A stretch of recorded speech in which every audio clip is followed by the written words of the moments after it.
I still remember the sound of the monitor beeping, steady, calm, almost mocking. I was lying under those harsh surgical lights, waiting for my parents to walk through the door like they promised. They never did. Instead, the nurse whispered, "Your family, they left. Something about a party?" It wasn't a shock, it was confirmation. While I was seconds away from anesthesia, they were already halfway across town, smiling in photos at my sister's birthday party, a party they claimed didn't exist. A small dinner, they said. Nothing important. I swallowed the betrayal like medicine. Bitter, sharp, unforgettable. Growing up, I used to believe love just happened naturally between parents and their children. But with mine, it always felt conditional.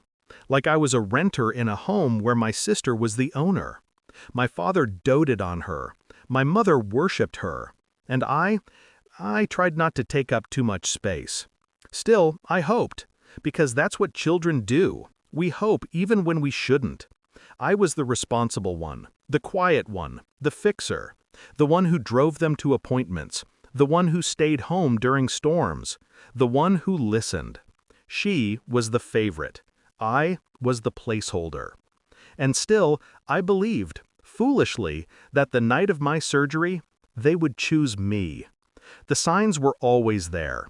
My mother forgetting my birthday but planning a month-long countdown for hers.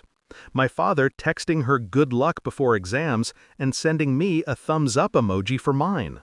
Them bragging about her degree to strangers while calling mine a hobby. The way they'd say, "Don't make a fuss, you know how sensitive she is," every time I pointed out the inequality. But abandoning me during surgery? That was different. That wasn't favoritism. That was a statement, and I heard it loud and clear. I didn't yell, I didn't confront, I didn't cry. Instead, while they danced in photos and cut cake over my unconscious body, I made a decision. I would cut them off.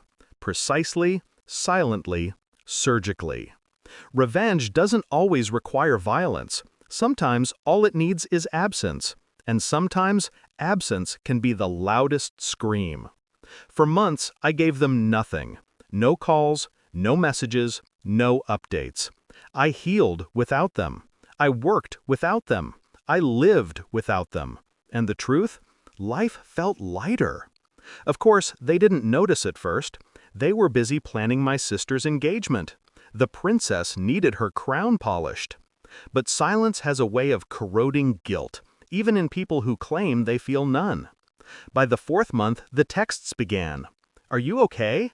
Why are you ignoring us? We're worried." Worried about the optics, maybe, not about me. I answered none. Then came the wedding invitation, hand-delivered, sealed in gold, draped in fake affection. My mother called first, her voice sugary, trembling with entitlement. "You have to come. People will ask questions if you're not there. And your sister, she'd be heartbroken." My father chimed in, "It's family, son. You don't turn your back on family." The irony nearly made me laugh, but I kept my voice steady, cold enough to frost the phone screen. Family doesn't abandon their kid during surgery. Silence. Sharp. Exposed. Then came the excuses, the lies, the frantic attempt to pretend they didn't choose her over me. I didn't argue. I didn't need to.